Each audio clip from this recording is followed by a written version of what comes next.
Mutsugo is a loser salaryman who works in an office where romantic relationships are prohibited. However, when he discovers that the hottie of the office has feelings for him, he starts dating her. Now they will have to clap in secret to hide their relationship, or they will be fired.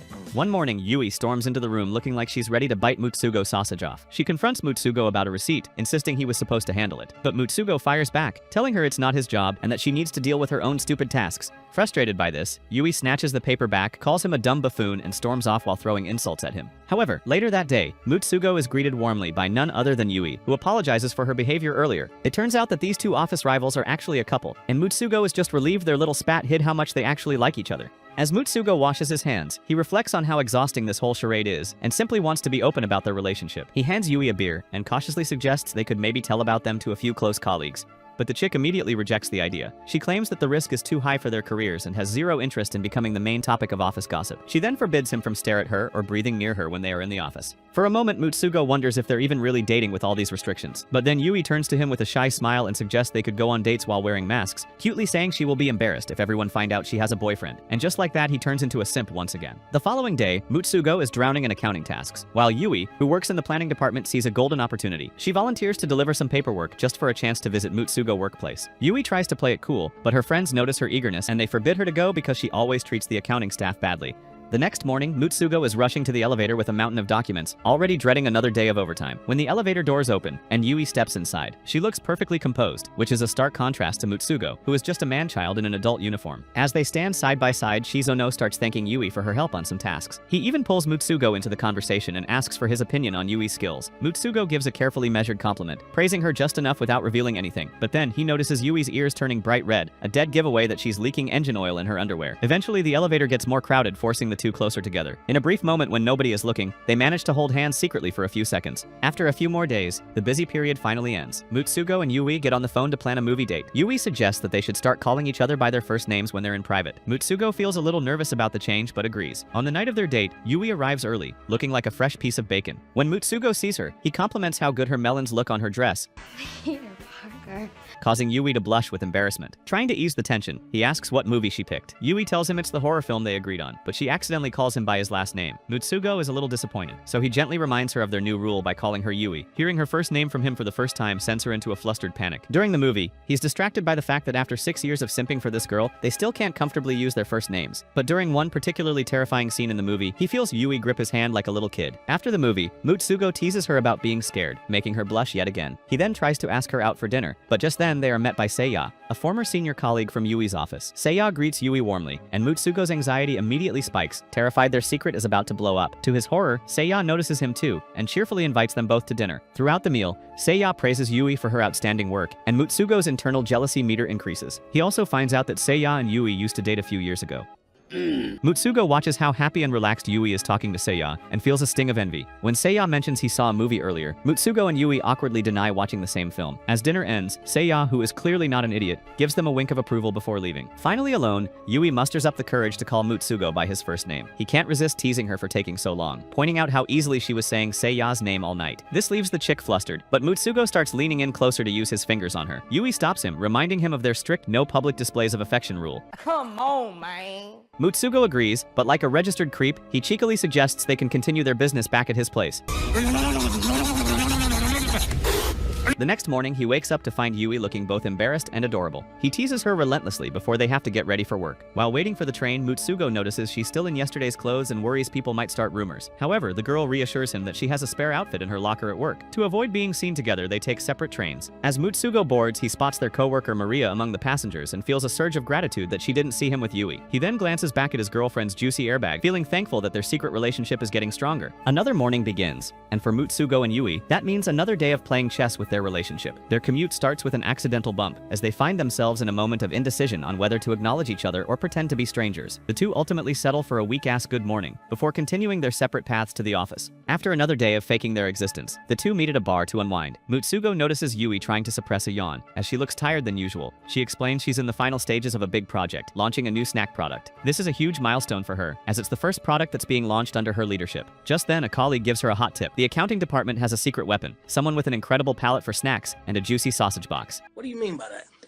Back in accounting, Mutsugo is helping Shizuno move boxes when Yui walks in. Mutsugo briefly hopes she's there for him, but Yui walks right past him and approaches Maria. Yui explains she was sent to Maria for some expert advice. Without hesitation, Maria samples 2 versions of the product. She analyzes them like a scientist. At last, she confidently recommends the one with coconut toppings. Yui is completely blown away by Maria's hidden talent and diligently takes notes for future reference. Before leaving, Yui compliments Maria, mentioning her popularity among online snack reviewers. This immediately flusters Maria, who begs Yui to keep her secret. She explains that her bubbly, snack-loving online persona is the polar opposite of her serious work image, and she doesn't want her coworkers to treat her differently because of her girly online activities. Amused by Maria's unexpected shyness, Yui promises her secret is safe. On the other hand, Maria is also shocked, because she only saw Yui as the intimidating woman who was constantly at Mutsugo's throat. As they chat, Maria claims that she understands why Yui is so rude to him. She thinks that Mutsugo is a creep, whose sausage is smaller than an earthworm. Yui agrees on the surface, but her face tells a different story. With a smile, she thinks about how Mutsugo's creepy traits are actually the things she loves about him during their private time. As Maria lists more of his supposed flaws, Yui is having a full-blown hormonal discharge. Relieved that her secret is safe, Yui starts worrying that everyone in Mutsugo's department finds him annoying. But just as she starts to feel bad, Maria flips the script and starts complimenting him, noting he's always the first to help when someone needs assistance. Yui quietly admits she knows this, recalling the moment he helped her with a stack of papers, the very event that sparked her crush on him. As Maria continues glazing Mutsugo's ding-dong, Yui's professional facade cracks. She starts fidgeting with her pencil and launches into a passionate rant about how kind Mutsugo is, listing all his great qualities. Maria gets confused seeing this, and she asks Yui to stop glazing this filthy animal. Later that evening, Yui is over at Mutsugo's place. After dinner, she notices his shoulders are bothering him and offers to give him a massage. Yui gets to work immediately, and Mutsugo seems to enjoy himself a bit too much. When he asks the girl why she needed Maria's help earlier, Yui vaguely explains it was for her new product. Despite their relationship, Yui carefully omits Maria's secret identity as a snack guru. Mutsugo asks why she's being so considerate. Yui explains she saw him moving equipment earlier and wanted to reward him. Then she shyly admits it's hard to resist touching his meat at work. This makes Mutsugo blush, and realizing what she just implied, Yui turns beet red and quickly suggests he can give her a massage when she's done. A few days later, Yui is in a great mood, distributing improved snack samples at work. However, Mutsugo is having a terrible day as his report gets rejected by the deputy director. Feeling dejected, he returns to his seat, where his colleagues try to console him, but he eventually retreats to the vending machine to clear his head. Yui happens to walk by with her pink-tipped airbags, and his friends brace for a scolding. Instead, she surprises everyone by walking over with a bright smile, handing out samples of her new snack. After the others praise it, Yui offers one directly to Mutsugo, but he gives a dry review, calling the snack just fine. Annoyed by this comment, Yui demands a more detailed critique. Finally, Mutsugo points out that the chocolate topping is a bit messy and shows her the stain on his thumb. While his friends dismiss it, Yui agrees it's a valid point and thanks him before heading off. Inspired by her determination, Mutsugo returns to his desk, ready to tackle his report again.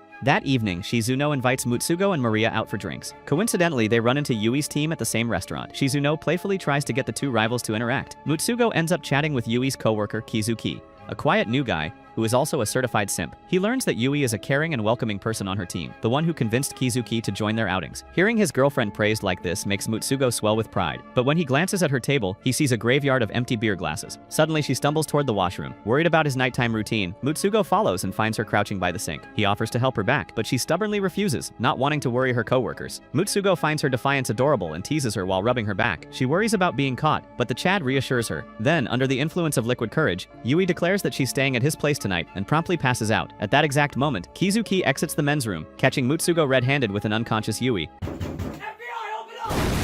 With no way to deny the obvious, Mutsugo confirms that he is clapping this chick. The next day, Mutsugo tells Yui their secret is out. This causes her to panic, and she suggests that they exterminate Kizuki in the locker room. However, Mutsugo calms her down, assuring her that Kizuki isn't a gossip. Later, he finds Kizuki by the vending machines and again requests that he keep their secret. Kizuki wonders why they're hiding it, and Mutsugo explains they want to maintain a professional image, especially for Yui's sake. Hearing the sincerity in his voice, Kizuki promises to stay quiet, adding that he wants to protect Yui as well. As Mutsugo walks away, a new thought crosses his mind: marrying Yui. It's another busy day in the planning department, and while Yui's team has created a great new snack, they're now stuck on package design. Yui pushes for a trendy, eye-catching look, but the bosses, including Kizuki, want something more traditional. Just as Yui is about to argue her case, she remembers that Kizuki is the one person who knows about her dating life. Deciding it's a bad idea to antagonize the guy holding her personal life in his hands, she bites her tongue and agrees to consider his more boring design for now. After work, Mutsugo arrives at Yui's place with a box of donuts from a shop she's been obsessing over. While she's in the kitchen plating them, he looks around her apartment and notices her collection of Mr. Rabbit's toys has grown. He reflects that her space, filled with things she loves, feels vibrant and alive compared to his own, which has the personality of a serial right-hand friction enjoyer's room. Soon, Yui returns with the donuts, but her mood shifts from cheerful to intensely serious as she deliberates which one to eat first. When she finally picks a maple-flavored one, she transforms back into the bubbly girl he loves. Mutsugo is completely captivated by how her face broadcasts every emotion over a simple dessert. He asks the chick if she's always loved snacks this much, and she admits her passion really took off after joining the company. She then turns the question on Mutsugo, and he realizes he doesn't actually care for snacks. He claims that he bought them just to see her happy. Taking a bite of a chocolate donut, Mutsugo is genuinely surprised by how good it tastes, and Yui, finding it completely adorable, leans in and kisses him. Oh my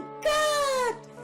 Wow! Realizing that she just erected a flagpole in Mutsugo's pants, she jumps up and offers to make more coffee. Still processing the surprise attack, the hard sausage holder just smiles, realizing how every new side of her makes him fall for her even harder. As they finish the meal, Yui begins to vent. She admits feeling like she's walking on eggshells around Kizuki. Mutsugo simply listens to her ramblings, reassuring her that Kizuki promised to keep their secret. He gently pats her head like a dog, fondly remembering that Kizuki had even hinted they might get married someday, a thought that still makes him blush. The next day, however, Yui's paranoia is back at full throttle. During a team meeting, she's sitting across from Kizuki, convinced Mutsugo was holding something back about their conversation. Instead of focusing, she just keeps throwing suspicious glances his way. Her internal conspiracy theory is interrupted when a teammate mentions that Yui has been raving about the donuts. Hearing this, Yui freezes but then explains how a friend brought them.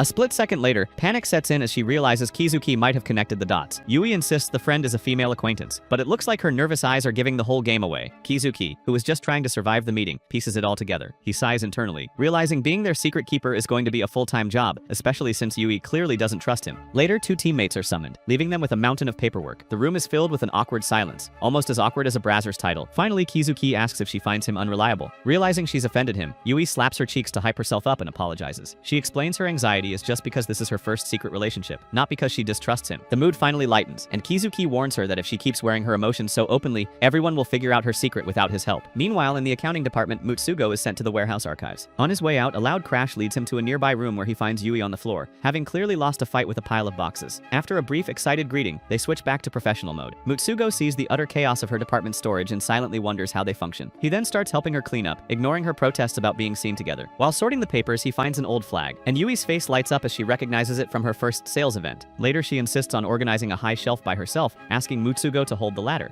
As she climbs, Mutsugo notices her black hole and feels a wave of relief that he's the only one there. When he points out her wardrobe choice, the girl freezes, and she falls right into his arms like a cat caught in a fire. The proximity is intense, and just as they're about to kiss, her friends burst into the room. They immediately dive behind some boxes. Mutsugo struggles to stay balanced without touching her, but Yui whispers for him to grab her knockers if he needs to maintain his balance. They remain perfectly still until her friends finally leave. Breathing a sigh of relief, they agree that keeping their distance at work is definitely the safer option. A few days later, their colleague Shizono announces she has tickets to a baseball game. Mutsugo loves baseball and is secretly excited about the event. At the game, he enthusiastically explains the rules to a clueless Yui. When their team scores, he grabs her hand in excitement, but immediately starts panicking. However, he is soon relieved to see that their coworkers are too engrossed to notice. Later, while getting snacks, Mutsugo suggests holding hands in the crowded concourse, arguing it's less suspicious in the chaos. When their team hits a home run, Mutsugo forgets everything and hugs Yui.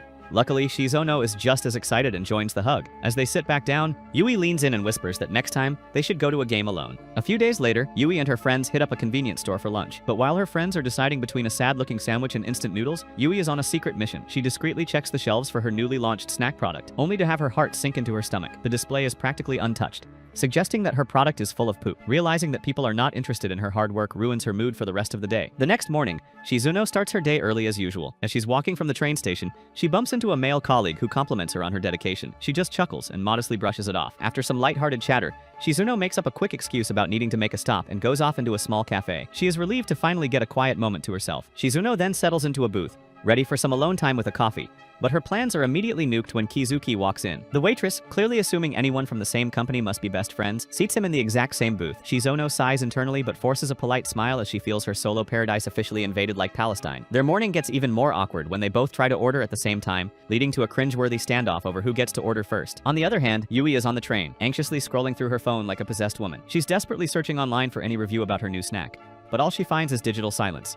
As if her morning wasn't bad enough, she then bumps into Mutsugo. They exchange polite, work-appropriate greetings, but Mutsugo immediately notices something is off. He asks if something is bothering her, but the girl just blames her mood on overtime. Mutsugo can tell she's hiding something, so he tries to shift the conversation to her new product, but her half-hearted agreement and toxic feminist tone scream that things are not going well. Back at the cafe, Shizuno and Kizuki receive their food and discover they've ordered the exact same meal. This makes the situation even more awkward than before. Desperate to break the tension, Shizuno starts chattering aimlessly. However, Kizuki gently interrupts her, pointing out that her food is getting cold. He even reassures this introverted Reddit user that she doesn't need to force a conversation, because he actually prefers quiet mornings. Finally, a wave of relief washes over Shizuno, as they find some common ground in their mutual love of shutting the heck up. She then pulls out her laptop to get some work done, and Kizuki pulls out a book, and for a moment, they exist in a comfortable silence. As time passes, Kizuki eventually closes his book and announces he's heading to the office, but before he leaves, he surprises Shizuno by saying he enjoyed their breakfast, and that his opinion of her as a drunk has shifted. Shizuno freezes in shock as the comment hits her like the Undertaker. She eventually realizes that Kizuki is referencing her embarrassing behavior at the baseball game. As he walks out the door, Shizuno is left worrying about how Kizuki perceives her. At the office, Yui is glued to her desk, manically refreshing the webpage tracking her product's performance. Even with Maria's online influence helping to promote it, there's still no buzz. On top of that, her frustration boils over when she overhears another department celebrating its own successful product launch. Drowning in jealousy and despair, Yui starts drafting an email to her bosses to explain why her product is failing. Just as she's deep in thought, Kizuki suddenly appears at her desk. This freaks her out so much that Yui slams her laptop shut. Without a formal greeting, he dumps a stack of documents on her desk, tells her they've been assigned a new data entry job, and then walks away, leaving Yui simmering with rage. As she works through the mind-numbing data, her irritation grows. When a well-meaning teammate offers her some chocolates, Yui finally snaps. She refuses to eat those stupid chocolates so loudly that the entire office goes silent. However, the immediate regret hits her like a drunk husband on a Saturday night. That evening, Yui shows up at Mutsugo's place unannounced, looking completely drained. He welcomes her in, hoping to clap her Japanese cheeks, and starts preparing food and drinks. As soon as he hands her a beer, the floodgates open. Yui launches into a massive rant, venting about how her boss dumped extra work on her, how no one in the office even noticed her product launch, and how her coworkers were all celebrating some other, less innovative product. Her voice grows louder as she complains about seeing her snack sitting untouched on convenience store shelves, gathering dust. Finally, her words falter, and tears start streaming down her face like a dumb toddler. Mutsugo, taken aback by the depth of her despair, gently reassures her that it's normal to be upset. He reminds her that the company does care about her product because Trump is going to crash the stock market eventually. The next day, feeling a little more optimistic, Yui heads to a convenience store to buy snacks as a peace offering for her coworkers. While browsing, she overhears two students debating whether to buy the snack she launched. Yui's heart pounds as she watches them, and to her absolute delight, they decide to buy it. Overwhelmed with a tiny sliver of validation, she smiles to herself like a baby girl. During lunch, Yui's friends are chatting about how busy they've been, but her ears get erect when she hears Mutsugo's name mentioned at the table next to them. She subtly leans in to eavesdrop and hears a group of girls praising her boyfriend for being reliable, tall, and all-around likable. But as the conversation continues, she realizes their admiration might be bordering on full-blown penetration fantasy. A knot of worry tightens in her chest. Her friends notice her eavesdropping and agree that Mutsugo is indeed a catch, which only makes Yui feel more self-conscious. She then looks down at her own casual attire and minimal makeup, and begins to feel plain. She starts having this newfound insecurity rising in her pants as she wonders if she's doing enough to keep his interest. That evening, Mutsugo senses something is off the moment he sees Yui. She's seated neatly in his room, dressed far more elegantly than usual. Before he can ask what's wrong, she tries to set a romantic mood, but he completely misinterprets her intentions and just turns down the air conditioner. She tries again, hinting that she's in the mood for intimacy, but this just makes him more concerned. Finally, Yui confesses. She explains that overhearing the girls in the cafeteria made her feel inadequate and insecure. Mutsugo immediately assures her that she has nothing to worry about, reminding her that she's the one he loves. He admits he is also worried about how men in the office find her attractive. However, Mutsugo assures her that there's no need for her to force herself to be an OnlyFans model. His words trigger something in Yui, and she suddenly tackles him with a kiss. After a moment, she gets flustered and admits she might have gotten ahead of herself, but Mutsugo, absolutely hardened like a rock, carries her to the bed, happy that he finally got to inject her with his chemicals.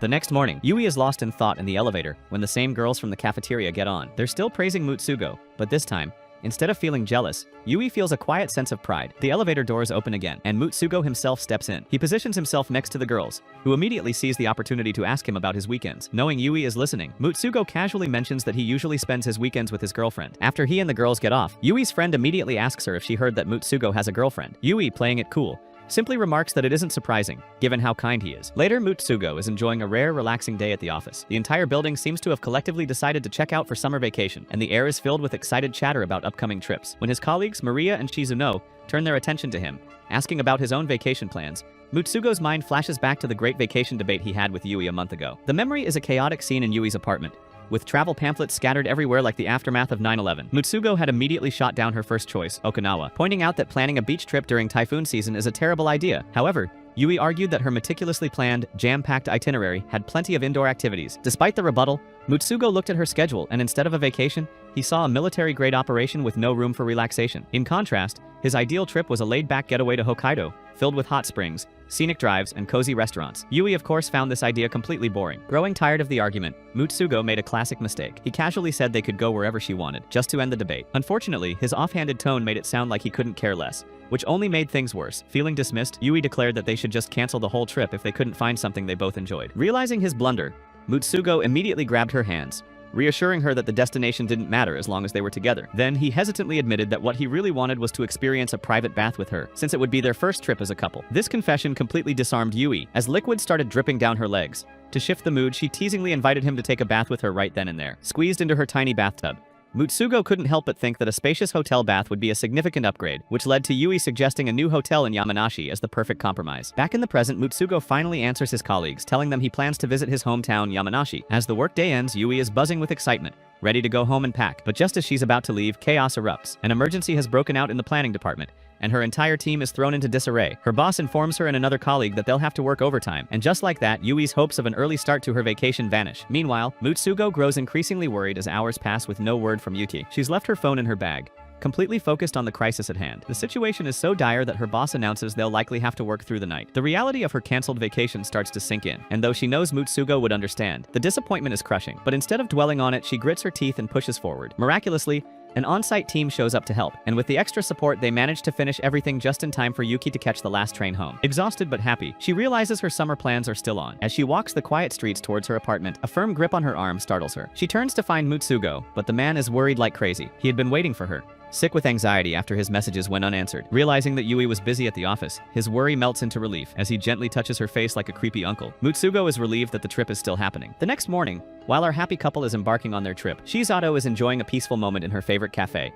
Soon after, Kizuki arrives and takes a seat in front of her. When she learns he also decided to skip the summer crowds for an autumn vacation, she realizes how similar they are. They quietly enjoy their breakfast, an unspoken understanding forming between them. Meanwhile, Mutsugo and Yui's vacation is in full swing. Their first stop is a dessert shop for a limited edition raindrop cake. Yui takes a spoonful, as her eyes light up like a missile in Ukraine. Mutsugo watches her, feeling a deep sense of happiness just being there with her. Noticing a speck of powder on his cheek, Yui leans in and gently dabs it off. Just then, a small child nearby catches them in the act, and Yui, feeling bold, links her arm with Mutsugo, playfully declaring that this is normal couple behavior. However, her confidence is immediately tested when a local TV reporter approaches them for an interview. Yui, who was so bold a moment ago, is suddenly overwhelmed by the idea of being on TV and panics, literally running away. As they continue their trip, Mutsugo teases her about her over-the-top reaction, explaining it was just a small local network. But her embarrassment quickly fades when they arrive at a vast field of sunflowers. Yui dashes ahead, taking picture after picture, while Mutsugo hangs back, completely captivated by the sight of her backside jiggling. Overcome with affection, he rushes up and licks her lips, catching her completely off guard. That evening, they check into their cozy hotel, complete with the much-anticipated private bath. As they relax, Mutsugo grows uncharacteristically shy. He brings up a memory from their company's training camp years ago, confessing that it was the night they were left alone. It was at that moment he felt hopelessly in love with her knockers. Yui is stunned by his sincerity, and feeling bold, she scoots closer and presses a kiss to his lips. The next morning, they take a short detour around the countryside. Yui excitedly buys more snacks than any human could possibly need, and her eyes land on a grape stand. Mutsugo visibly stiffens, wondering if it belongs to his family, who happen to grow and sell grapes. Yui buys some anyway, and as she tries one, her eyes widen in surprise at the incredible sweetness. Mutsugo proudly claims his family's grapes are even better, and Yui finds herself wanting to visit again, not just for the sights, but to meet his family and taste their famous grapes. On their last morning, Yui decides she'd rather have one more soak in their private hot spring than get railed in bed. As they relax in the bath, she admits the trip has left her energized and ready to tackle work. Mutsugo, inspired by her hardworking nature, admits he's been thinking about taking a higher certification exam to help him rise through the ranks faster. This sparks an idea in Yui's mind, so she proposes a wager. They each set a goal for the next year, and if one of them fails, they have to pay for their next trip back to Yamanashi. Seeing the excitement on her face, Mutsugo gladly agrees to the deal. When they return to the office, Mutsugo's co-workers notice his tan. To his surprise, Maria not only shares souvenirs from her own trip, but also announces she has some for Yui, revealing an unexpected bond between them. Mutsugo's eyes widen in horror as he realizes what's about to happen. His fears are confirmed when Maria later shows up with snacks from Yui, enthusiastically talking about how much Yui enjoyed her trip to Yamanashi. As Mutsugo listens, a blush creeps onto his cheeks like a gay man from Kenya. He silently vows to work his hardest so that he and Yui can enjoy many more vacations together. One evening, Yui and Mutsugo are in full-on power couple mode, sitting side by side at their table, completely immersed in their work. Mutsugo is cramming for his certification exam like a college student during finals week, while Yui is meticulously reviewing data, fine-tuning a proposal for a big presentation. The only sounds in their apartment are the turning of pages and the frantic tapping of Yui's laptop, both of them laser-focused on winning the bet they made on vacation. The next morning, Yui confidently presents her ideas for a new product to her section chief. She's nervous, but her efforts are met with surprisingly positive feedback. There are still revisions to be made, but she walks out of the meeting feeling encouraged, like she just did something to end world hunger. However, her good mood is slightly dampened when she overhears some colleagues praising a newer staff member for a different, highly successful product. A pang of doubt creeps in, but she quickly reminds herself that progress is progress, no matter how small. Later, Yui and her boss Ituro are heading to a meeting with the new business development department. Yui is excited, but Ituro is groaning, muttering, and moaning about how he doesn't get along with Hiromi, the department's representative. Hiromi is a former sales superstar, known for his sharp instincts and a no-nonsense approach that would make Donald Trump crumble. As soon as the meeting starts, he proves his reputation, taking one look at their data and immediately calling it too complicated. He then proceeds to list all the ways they need to simplify their process. His firm voice and rock-hard PP leave no room for argument. Yui is fascinated by his brutal efficiency and can only look at him in awe. Ituro, however, tries to fight back, arguing that their complicated process exists for a reason. But Hiromi relentlessly picks it apart, claiming some procedures are completely unnecessary. The conversation gets heated until Ituro suddenly has to take a call, leaving Yui alone with the shark. What happens next catches her completely off guard. Hiromi looks directly at her and offers her a position in his department. He explains that he's been keeping an eye on her work and was impressed by her last product proposal. He argues that in her current department, it could take years for her to get noticed, but in his new developing department, she could make an immediate impact and get the recognition she deserves. Yui is stunned into silence. The idea of switching departments is overwhelming, and she has no idea how to respond. That evening, Yui meets up with Mutsugo at a department store to check out some of the products from Hiromi's department. Mutsugo is genuinely impressed by the quality, and Yui can't help but feel a wave of conflict. The products are undeniably on another level, and the temptation to transfer to his department is strong. But leaving her current role feels like a betrayal of her past efforts and her colleagues. The thought of unfinished projects, office gossip, and, most importantly, the bet she made with Mutsugo leaves her completely flustered. Before she can spiral, Mutsugo gently pinches her cheeks, breaking her train of thought and telling her to stop worrying about what others think and decide for herself. The next morning, an unexpected email from Hiromi appears in her inbox, filled with extensive materials and valuable insights related to her project. But before she can process it, Yui gets a phone call that sends a wave of panic through her. She completely forgot to complete a task from the previous day, causing a delay in a major project. She is then called into the section chief's office and feels utterly humiliated for making such a basic error after 6 years with the company. Her colleagues offer their support, but the mistake eats her up like Mutsugo going down on her. That evening, Yui makes an unplanned visit to Mutsugo's place, seeking comfort. Overwhelmed by her failures at work, she pleads with him to help her forget the awful day. But even in his embrace, her worries refuse to fade. Sensing her turmoil, Mutsugo playfully rubs her head and tells her that as long as she's reflecting on her actions, she's on the right path. The next morning, Yui unexpectedly crosses paths with Hiromi, who immediately asks if she's given any thought to his offer. He invites her to an upcoming seminar, hoping it will help her decide. Before she can respond, he notices the proposal she's carrying. She admits she missed the submission deadline and has given up on it, but he disagrees, insisting that good ideas are always valuable and urges her to submit it anyway. When Yui hesitates, Hiromi takes a more direct approach and flat out calls her a coward. The remark stings, but it works. Determined to prove him wrong, Yui marches straight to her section chief's office. As she predicted, her boss is skeptical. He points out that she still has revisions to do on other projects, and her workload is already packed. But for the first time, Yui stands her ground. She insists she can handle it, and finally admits that she would rather dedicate herself to this new proposal than continue with her existing responsibilities. The section chief, surprised by her sudden ambition, agrees to consider it and even offers to adjust her workload. Yui walks back to her desk with a renewed sense of purpose, suspecting that Hiromi orchestrated the entire situation to push her into taking action. That evening, she rewards herself with a slice of cake from one of Hiromi's product lines. The next day, she visits Hiromi to formally decline his offer to transfer, explaining that she's decided to launch another product within her own department. However, Yui surprises him by asking to join his seminar anyway,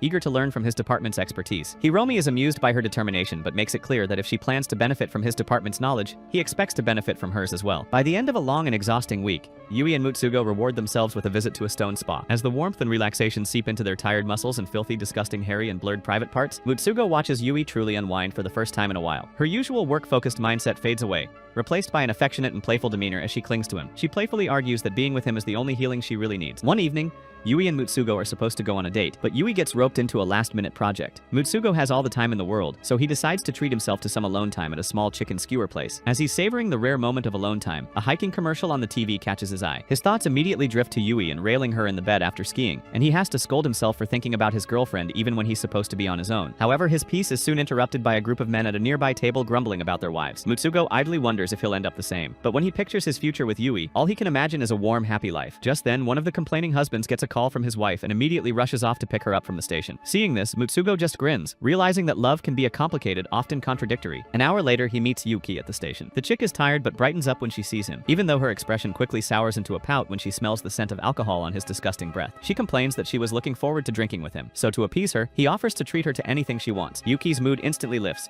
and she declares she wants the fanciest meal imaginable: wine, cheese, and a tasty dessert. After their indulgent dinner, they stroll through the streets, admiring the Christmas decorations. Yui pauses by a shop window, admiring some delicate accessories, and Mutsugo suddenly realizes that nearly 6 months have passed since they started dating. On the train ride home, he overhears a group of girls gushing about their boyfriend's anniversary surprises, and a light bulb goes off in his head. Their 6-month anniversary is just around the corner, and with Christmas coming up, it's the perfect time to plan to give Yui something other than his white biological fluid. The next day at work, Mutsugo is already scrolling through his phone, grinning as he imagines Yui's reaction to a surprise gift. He's so lost in his own world that he doesn't notice Maria approaching. When she asks what has him in such a good mood, Mutsugo panics and tries to play it cool by asking her what kind of surprise gift she would like to receive. This question only makes him look more suspicious to both Maria and Shizono. Later that evening, while relaxing with Yui, he notices she doesn't wear many accessories and starts imagining how cute she would look with earrings or a necklace. When she heads to the bathroom, Mutsugo pulls out his phone again, but she suddenly returns, startling him so much he almost drops it. Unaware of his secret mission, Yushi invites him to a dessert event on Saturday. The dude hesitates before declining, claiming he needs to study for his exams, when in reality he plans to use that time to go gift shopping. On Saturday, Mutsugo finds himself completely overwhelmed in the jewelry section of a department store. A helpful sales lady notices his deer-in-the-headlights expression and offers to help. As he envisions Yui wearing different types of jewelry,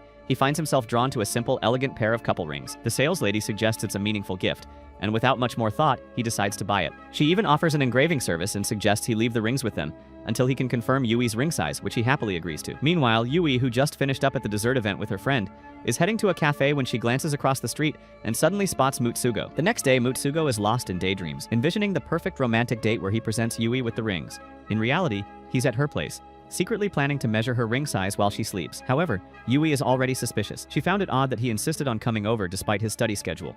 Her suspicions deepen even more when he casually claims he was home all day, directly contradicting what she saw earlier. He eagerly coaxes her to bed, and once she finally drifts off, he carefully measures her finger like Diddy, celebrating his success a little too early. In the middle of the night, Yui wakes up to see him on his phone again, and the feeling of unease in her chest grows stronger. The next day, Yui can't shake the feeling that Mutsugo is hiding something, while Mutsugo is blissfully unaware of her feelings, completely absorbed in planning the perfect surprise. However, his stupid little simp plan is already falling apart. He can't get a reservation at the restaurant he wanted, and his frustration is mounting. He gets a message from Yui asking to meet, but he quickly replies that he's busy, insisting they wait until Friday.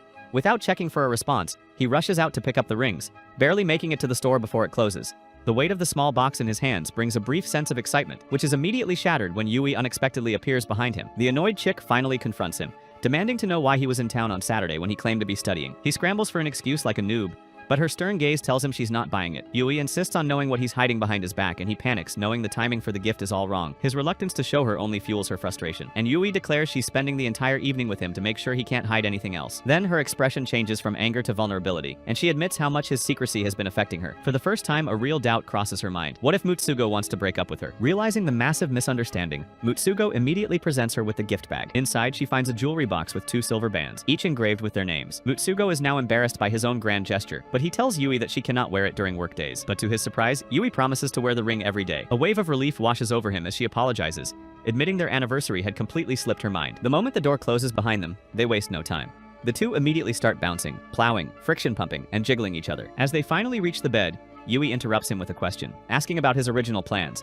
Mutsugo admits he wanted to take her to a fancy restaurant, but it was fully booked. She just smiles, assuring him that she already feels incredibly loved. As an alarm on his phone goes off, displaying midnight and officially marking their 6-month anniversary, Yui lifts his hand, kisses his ring, and whispers that she hopes to spend eternity loved by him. The next day, Yui confidently presents her new snack ideas to her section chief. He praises the concept but points out that the slogan lacks impact. The critique sends her back to her desk as her shoulders slump in disappointment, but then her eyes land on the silver band on her finger, and a comforting warmth spreads through her jiggling chest. Yui had never been a fan of gifts, but now she understands how nice it is to have a tangible symbol of their love. Later, during their break, her friends immediately notice the new ring. Yui finally confesses that she's been in a relationship for the past 6 months. Her friends are extremely supportive, and none of them are surprised, teasing that they already suspected she had a boyfriend all along. Their words make Yui's cheeks flush as they remark on how much her boyfriend must love her. Yui feels giddy at their remarks, feeling a warm sense of happiness at being able to openly talk about her relationship now, even if she keeps Mutsugo's identity a secret. Unbeknownst to them, over in the accounting department, Mutsugo sits at his desk wearing the matching ring as a necklace, tucked safely beneath his dress shirt like a wussy. After a late night at work,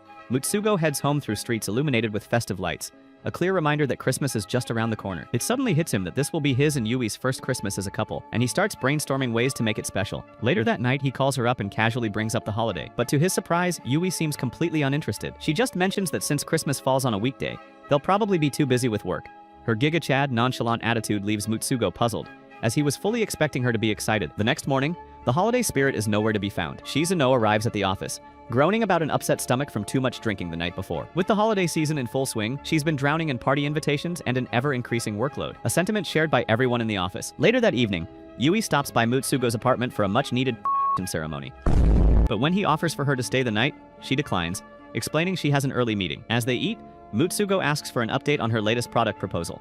Yui admits she's been keeping herself busy to avoid dwelling on the anxiety of waiting for the results, which has only made her more swamped with work. Soon, her eyes drift to a stack of study books on Mutsugo's desk, and she teases him about being a last-minute crammer. He fires back that she must be talking about herself, as he prefers to plan ahead. Hearing this, Yui freezes, realizing he's just called her out on her own bad habits. The next day, Shizuno and Kizuki meet at their usual coffee shop. She slides a CD across the table to him, and they chat easily about music. Shizuno feels a familiar wave of comfort, realizing she enjoys these mornings with him a little too much. Abruptly, she stands to leave, and he mirrors her movement like a complete beta male. Mindful of office gossip, she suggests he leave ahead of her. As Shizuno watches him go, a sense of unease creeps in. She's grown too comfortable with Kizuki, and the 8-year age gap only adds to her hesitation. When she catches herself thinking about his smile, she quickly crushes the thought, reminding herself of the professional line between them. Later that evening, the sight of couples strolling hand in hand under the Christmas lights only brings her thoughts back to Kizuki. She wonders if he has plans for the holiday before scolding herself for even entertaining the idea. A painful memory flashes through her mind, solidifying her decision to cut ties.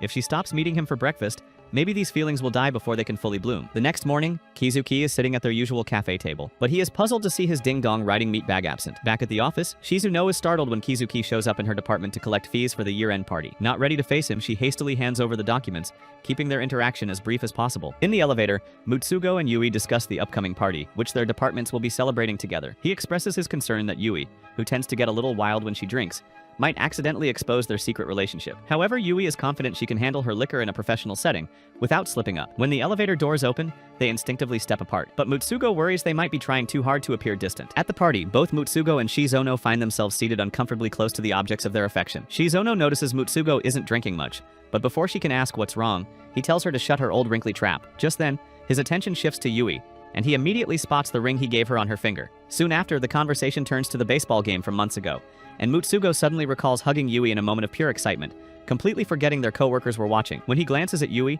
she's chatting with Maria, seemingly unaware of his momentary panic. When the group orders another round of lines of Coke, Shizuno and Kizuki both request ginger ale at the same time. Realizing this, Shizuno hastily changes her order to oolong tea, leaving Kizuki wondering why she isn't drinking. At another table, Mutsugo and Yui are being teased about how close they must be since they joined the company at the same time. Yui handles it with a composed, playful response that impresses Mutsugo so much he discreetly taps his foot against hers in silent approval. Their quiet moment is interrupted when a colleague asks Maria about her snack review account. Mutsugo and Yui freeze, panicking that their own secret is about to be exposed. But to their relief, the conversation stays on dumb snacks and not their ding-dong clashing ceremony. Just as Mutsugo thinks they're in the clear, the group excitedly decides to continue the night with karaoke. Yui subtly signals for him to decline, but he completely misses the cue and enthusiastically agrees to join. At the karaoke bar, Yui feels increasingly flustered under Mutsugo's intense gaze. Trying to deflect, she suggests he sing a difficult song, but before he can respond, their boss, Ituro, eagerly claims it for himself. Kizuki then nudges Shizuno to sing, but she hesitates, overwhelmed by the idea of being in the spotlight. Just as she's about to refuse, Kizuki chooses a song from a band she loves. Overwhelmed by her emotions, the broad quickly excuses herself and steps outside with her gigantic airbags. Alone in the hall, she tries to convince herself that his actions are meaningless, but he appears beside her, concerned about her odd behavior. Kizuki's worry only makes it harder for her to suppress her feelings. Meanwhile, another colleague is trying to get Maria to wear a cute outfit while she sings. Maria is visibly uncomfortable with this, so Yui steps in to defend her. To everyone's surprise, Maria chooses a school uniform outfit and performs with confidence and grace that captivates the entire room. Feeling accepted by the atmosphere, Yui slides closer to Mutsugo and suggests they sing a duet. She almost immediately regrets it, but Mutsugo is already scrolling through the song list, convinced that in this drunken setting, no one will notice his sausage getting harder. However, they end up performing together, and no one saw his erect flagpole. On Christmas Eve, the office is as busy as ever. Mutsugo wanders into the cafeteria to get some company-provided cake, and is surprised to find Yui there. He tries to greet her, but the girl dismisses him with a cold response. He grabs a slice of cake and sits beside her buttery smooth Japanese backside. As they watch TV, he realizes that while his Christmas lacks the romantic flair he'd hoped for, just being with her is enough. He then notices a bag of snacks from her first failed project. She admits she collected what was left from the shelves, not wanting her hard work to go to waste. Hearing this, the simp reassures her that she should be proud of it. For the first time, Yui admits that she's never truly enjoyed Christmas, as she usually spends it buried in work. But this year she feels different, because she has someone who will bounce on top of her body. Just then, her phone buzzes with the news that her new proposal has been approved. To mark the occasion, Mutsugo offers to buy her coffee, and for the first time, the holiday feels like something worth celebrating. Elsewhere, Shizuno runs into Kizuki, who asks why she's been absent from their usual cafe. She fumbles for an excuse, but Kizuki mentions he's been hoping to see her to return her CD. He shows no concern for potential rumors, saying they should be allowed to enjoy the same cafe. As he turns to leave, he promises to return the CD whenever they meet again. His words linger, and Shizuno makes a sudden decision. She calls out to him and suggests they exchange numbers, so he doesn't have to carry the CD around every day. As they exchange contacts, Shizuno quietly admits to herself that she has fallen for his infected pee-pee and no longer cares about the consequences. Yui's work life takes a turn as she steps away from her desk to take on a hands-on role at a department store, slinging chocolates for the Valentine's Day rush. The whole thing started a few days prior when Hiromi, the shark from the new business development department, approached her with a deal. His team was completely swamped and short-staffed, and he saw Yui as the perfect candidate to help manage the chaos. In exchange for her help, Hiromi promised to give her valuable feedback on her own product proposal. Meanwhile, Mutsugo's morning routine has shifted. He started studying before work, which means taking an earlier train to a quiet cafe. But when his usual spot is closed for renovations, he's forced to find an alternative. As he scans the area, a familiar sight stops him in his tracks. Inside a nearby cafe, he spots Shizuno and Kizuki having breakfast together, looking happy and completely at ease. The warmth in Shizuno's expression is something he's rarely seen, and he realizes that Kizuki is plowing Shizuno's garden every night. Just as he's trying to process it, Shizuno seems to notice something off. Seeing this, Mutsugo reacts with all the grace of a cartoon character and ducks behind a wall to avoid being caught. His study session is a complete failure, as his mind keeps replaying the sight of his two colleagues together. At lunchtime, he finds Kizuki in the break room, and a strange awkwardness settles between them. Mutsugo struggles to find the right words to bring up what he saw, so he just stays quiet. Kizuki, on the other hand, starts talking about Mutsugo's studies, which leads to a conversation about Shizuno's own skills and leadership position. Mutsugo starts to think that maybe Kizuki just admires Shizuno professionally, so he casually mentions seeing them at the cafe that morning. However, Kizuki's slightly embarrassed reaction immediately sends Mutsugo's thoughts spiraling back into conspiracy theory territory. On the other hand, Yui is still navigating the chaos of Valentine's Day sales when Maria shows up. Besides checking in on her, Maria buys some premium chocolates and casually remarks on how Mutsugo always seems to be buried in his studies. Yui misses his warm sausage, realizing it's been a while since she's been under his smelly armpits. Even though they have plans for Valentine's Day, she finds herself craving his presence more than ever. Later, back at the office, she receives Hiromi's review of her product proposal, and her stomach tightens. The document is covered in red marks, indicating significant revisions are needed. At this point, the exhaustion of her double duty starts to weigh heavily on her. Another long day begins, and Yui is once again assigned to the department store. As she's working, her mind keeps drifting back to the mountain of corrections waiting for her, and the fact that she hasn't had any time to prepare for Valentine's Day. She observes a couple in the store, two professionals openly discussing their plans and introducing each other to colleagues, which makes her feel a little sad about her own secret relationship. By the time she gets home that evening, she collapses onto her bed, completely drained. She sees unread messages from Mutsugo checking in on her, and a small flicker of happiness lights up her soft, jiggly basketballs. But as she tries to rest, her thoughts spiral back to the couple at the store and the reality of her situation with Mutsugo. Unable to suppress her hormones any longer, Yui dials his number, telling herself she just needs to hear his voice. But the second he answers, a deeper craving takes over. Overwhelmed by emotions, she suggests that she wants to have a naughty conversation over a phone call. The moment the words are out, she realizes what she said. On the other end, Mutsugo is stunned into silence, completely blindsided by her bold suggestion. When he asks her to clarify, Yui is hit with a wave of mortifying embarrassment. She stammers, insisting she wasn't serious, and quickly hangs up. She then buries her face under a pillow, horrified by her own hormonal discharge over the phone. The next morning, Yui is asked to deliver some documents to the accounting department. As she walks over, the memory of last night's phone call comes flooding back, and she realizes she is not ready to face him. But of course, the moment she steps inside, Mutsugo is the first person she sees. He greets her with a completely neutral expression, and even though she knows they have to maintain their act, the lack of relationship-type warmth makes her feel bad. As she hands him the documents,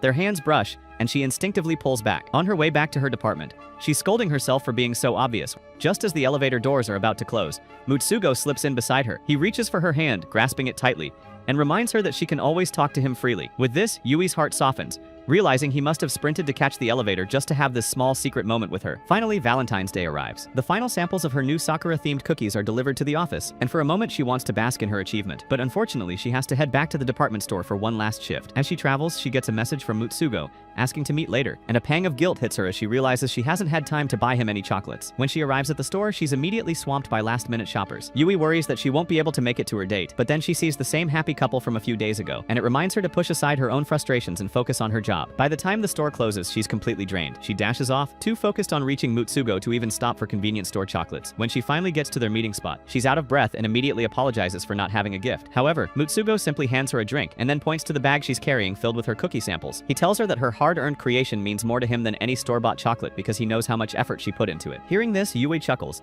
as a wave of relief washes over her. She realizes that because they work in the same place, he understands her struggles in a way no one else can. As they walk hand in hand, Mutsugo suddenly suggests they should finally tell everyone they're dating. This suggestion catches her completely off guard, but the Sigma male lets out a stupid grin and says he's just joking. Laughter bubbles out of her, and the imaginary tension she carried melts away. Even if their relationship has to be a secret for now, moments like these remind her that they're going to be just fine. One evening, Shizuno is out drinking with old schoolmates, enjoying the easy flow of conversation. But when the topic shifts to romance and someone asks about her boyfriend, the question catches her completely off guard, and she's hit with a wave of unease. The next day at work, she finds herself rereading old messages from Kizuki. He had invited her to a concert for a band she loves, and she'd agreed, telling herself it was only because it would be his first concert experience. But a small part of her wonders if she would get to see his infected ding-dong. She tries to push the thought away, convinced the age gap between them makes the idea of them being a couple completely impossible. Meanwhile, Mutsugo is at home, preparing for his upcoming exam. Despite all his preparations, his nerves are shot. He starts pacing, and his mind flashes back to all his past exam failures. Dwelling on these past failures only makes his anxiety worse. Just then, a message from Yui pops up, wishing him luck. But his response is full of doom and gloom. A moment later, another message arrives. It's a picture of a fancy vacation room she wants to reserve. A not-so-subtle reminder of the bet they made. He looks up the price and immediately panics, since it costs around 1 Bitcoin to rent the place. Immediately, Mutsugo calls her up, and she just laughs, amused at how his motivation has shifted from passing the exam to avoiding financial ruin. After they hang up, Mutsugo realizes he feels surprisingly confident. The sheer terror of paying for that ridiculously expensive hotel room has given him an unexpected burst of determination. While Mutsugo is battling his inner demons, Shizuno is battling her wardrobe. She frets over what to wear to the concert, worrying that her old band shirt is too casual, while everything else makes it look like she's trying too hard. She spends so much time agonizing over her outfit that she ends up running late. When she arrives, she spots Kizuki in casual wear, and the age gap between them feels more noticeable than ever. As they walk to the lockers, she becomes self-conscious, but then he compliments her relaxed look, and she decides to just let go and enjoy the day. During the concert, she can tell Kizuki is genuinely loving the music. When a rare bonus track starts to play, they both turn to each other at the same time, sharing a moment of pure, stupid, lovey-dovey excitement. At the end of the concert, Shizuno is visibly happy. As they're leaving, he suddenly pulls her out of the way of an oncoming bike,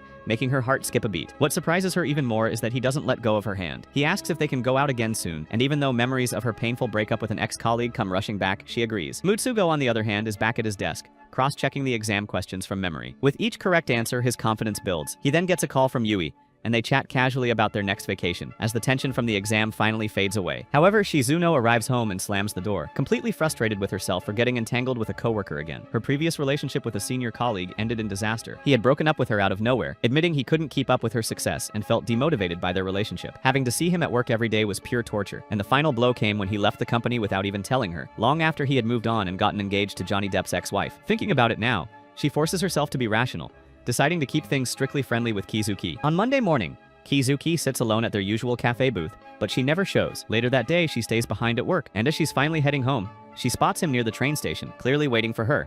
They end up going out for a meal, where Shizuno downs several glasses of alcohol, trying to keep the conversation light. But Kizuki disrupts her plan by making his feelings clear. Panicked, she reaches for more alcohol, and as the liquor takes hold, she blurts out everything. Her fears, her struggles, and the hardships of an office romance. Noticing how unsteady she's become, Kizuki reaches out to check her forehead, but the simple touch flusters her even more, and she hides her face in her arms, begging him to stop making her legs drip gravy. In that moment, something shifts, and Kizuki realizes she feels the same way. The next thing she knows, Shizuno is waking up in an unfamiliar room. The last thing she remembers is drinking way too much with Kizuki by her side. Before she can fully process what happened, the door opens, and Kizuki steps inside, fresh from a shower. He casually informs her that she drank herself unconscious, and he had no choice but to bring her to his place. Relief washes over her as she realizes nothing inappropriate happened. As he's offering to walk her home, he notices the strange expression on her face and realizes she must be thinking he took advantage of her. He firmly sets the record straight, but she tells him she's more worried about what embarrassing things she might have said while she was drunk. A faint blush creeps onto his face, and he looks away, hoping she won't notice. Before either of them can say anything, a woman enters the room, scolding Kizuki for not telling her Shizuno was awake. He introduces her as his mother,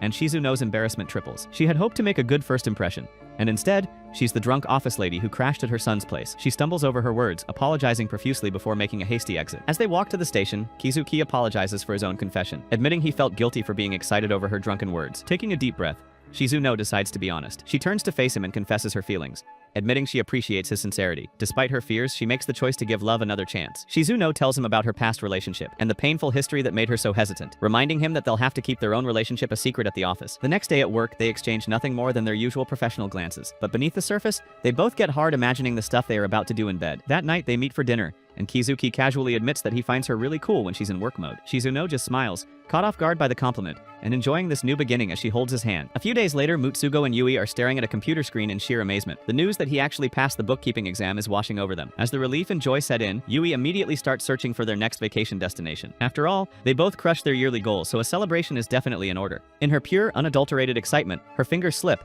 and she accidentally reserves an absurdly luxurious suite that costs a whopping 15 bitcoins. Pure panic immediately replaces the joy as she frantically tries to cancel the booking before her credit card spontaneously combusts. The next evening, Mutsugo is out for celebratory drinks with his work friends, eager to share his good news. The atmosphere is lively, filled with laughter and congratulations, and the mood gets even better when one of his friends makes his own announcement. He's planning to marry his childhood sweetheart. The joyous occasion lifts Mutsugo's spirits, and for a fleeting moment, all his worries completely fade away. But this being an office anime, the good vibes are not built to last. The very next morning, uncertainty creeps back in when a colleague casually mentions rumors of upcoming transfers, and apparently Mutsugo's name is on the list of candidates. The thought of being shuffled off to a different department right after earning his shiny new certification is a serious buzzkill. He tries to shake it off, telling himself it's just baseless office gossip, but the lingering doubt remains. Throughout the day, he finds himself constantly glancing at Shizuno. As a senior in their department, she would likely be one of the first to hear if the rumors were true, but her calm, poker-faced demeanor offers no clues. Mutsugo attempts to bury his anxiety under a mountain of work, but the rumors keep swirling. When Maria asks for his help with an account issue, he finally gets a distraction. Solving the problem reminds him of the satisfaction he finds in his job. But lunchtime brings a full-blown resurgence of the gossip. The chatter about HR's interest in transfers grows louder, and Mutsugo can no longer dismiss it. That evening, he shares his concerns with Yui. While she listens attentively, she remains thoroughly unconvinced that the rumors hold any truth. She reminds him that workplace gossip is often exaggerated to the point of being pure fantasy and encourages him to focus on the facts. Despite her logical reassurance, Mutsugo's thoughts continue to linger on the uncertainty. Her attempt to calm him backfires slightly when she recounts how Kizuki was abruptly transferred to her department with nothing more than a sudden phone call, leaving him with zero time to prepare. The next day, when the department phone rings, Mutsugo's heart nearly almost falls out of his pants. The fear of receiving that dreaded call consumes him. When Maria finally answers, it turns out to be a simple request from another branch, and he can breathe again, but his relief is short-lived. A little later, Shizuno asks for a detailed list of his current tasks, explaining that she plans to reassign everything due to some upcoming departmental changes. Although she's vague, her sudden interest in his workload makes Mutsugo's internal alarms go off. He interprets the entire conversation as a soft confirmation of his impending transfer, and silently accepts what he believes to be his fate. Despite Yui's continued skepticism, Mutsugo resolves to just keep his head down until the inevitable call arrives. The next day, Maria approaches him for help with a particularly challenging task. As he guides her, he can't help but feel a sense of pride, realizing that when he leaves, she'll be ready to step up as a senior. Determined to savor his remaining time with his team, he casually invites her for a drink after work. Later that evening, as he walks home, his thoughts spiral. He wonders if his superiors view his current efforts as stagnant, and that this transfer is some kind of corporate wake-up call. The next morning, he's back at the office, already devising a simplified system to streamline Maria's tasks in his absence. However, his sudden, uncharacteristic burst of productivity is so intense that it's actually starting to worry his colleagues. Meanwhile, in the planning department, their boss Itufro is telling his team about his new camping hobby, which quickly morphs into him suggesting they all go on a group camping trip. Mutsugo, still busy preparing for his transfer, takes a break and runs into his main piece, Yui. He finally unloads his feelings. He's made peace with the idea and believes he can adapt, crediting Yui for giving him the motivation to work hard in the first place. Yui just smiles, still not believing a word of the transfer rumors, and then extends Itufro's camping invitation. Mutsugo agrees, thinking it will be his last big outing as an accounting team member. The day of the camping trip arrives, and the group marvels at the beautiful scenery.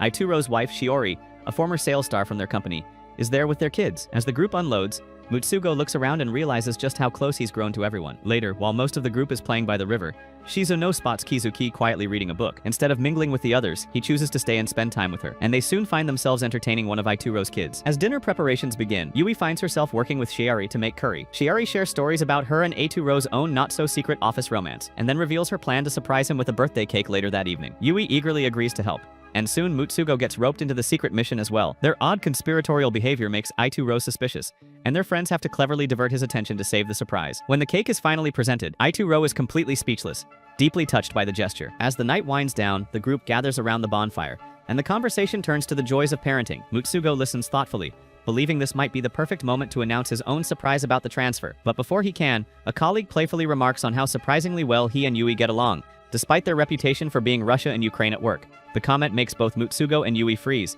and they exchange nervous glances. But this is the perfect moment, and Yui gives him a small, encouraging nod. They wait for the perfect opening, and then Mutsugo finally gathers the courage to get everyone's attention. He takes a deep breath, ready to finally share the truth about their relationship, hoping their friends will be as supportive as he imagines. The morning after the big confession at the campsite, Yui and Mutsugo are taking a quiet walk, finally able to just be themselves. Yui teases Mutsugo, saying he can finally try calling her by her first name in front of their colleagues. But just then, they notice Shizuno and Kizuki doing couple stuff nearby, and they all snap back into professional zombies. After some awkward morning greetings, they all head back to the reality of their normal secret-filled lives. Back at the office, the transfer rumor that had been haunting Mutsugo finally comes to a head. His boss calls him over, and with a serious face, tells him that he's been assigned a new task. Mutsugo braces for the worst, but it turns out to be some simple bookkeeping job. On the other hand, Yui is suddenly called into a meeting with HR. With no warning, she's informed that in recognition of her ambitious efforts, she's being transferred to the post-reporting department, a high-profile division that's essentially the face of the company. She's completely blindsided. When she tells Mutsugo about this, he's just as shocked, but he is happy that his main piece is getting recognized for her efforts. As days go by, news of the transfer spreads, and Yui's friends Chiharu and Yukiko are shocked but incredibly supportive. Feeling a new sense of courage,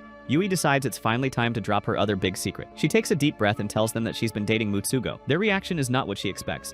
It turns out that the girls already had some guesses about their relationship. Apparently, Yui and Mutsugo's attempts at being subtle were about as effective as a ceasefire in Palestine. They admit to noticing their strange closeness in secret, happy conversations. Relieved and a little embarrassed, Yui is just happy to finally have it all out in the open with her best friends. In a flashback, Mutsugo is being ignored like a street dog by Yui, and even his friends feel bad for him. But as time went on, they started chatting on WhatsApp, and one day, the two even went out shopping together. Despite this, Yui and Mutsugo didn't confess their feelings, because a romantic relationship in the workplace is a serious crime. One day, everyone from the office went out drinking, and while Mutsugo was distracted, Yui left the bar. Realizing that she was drunk, he stormed out of the bar to see if Yui was safe. At this dimly lit road, he approaches the girl, but she still does not spread her legs. At last, Mutsugo confesses his feelings with total honesty, and surprisingly, Yui also reciprocates the feeling back at him. Since then, the two have been in their stupid secret relationship. Fast forward to the present, Yui and Mutsugo are walking down the same path, recollecting the memories of how they ended up in this relationship. With a smile on her face, she grabs Mutsugo's arm and tells him to rail her backside as soon as they get home.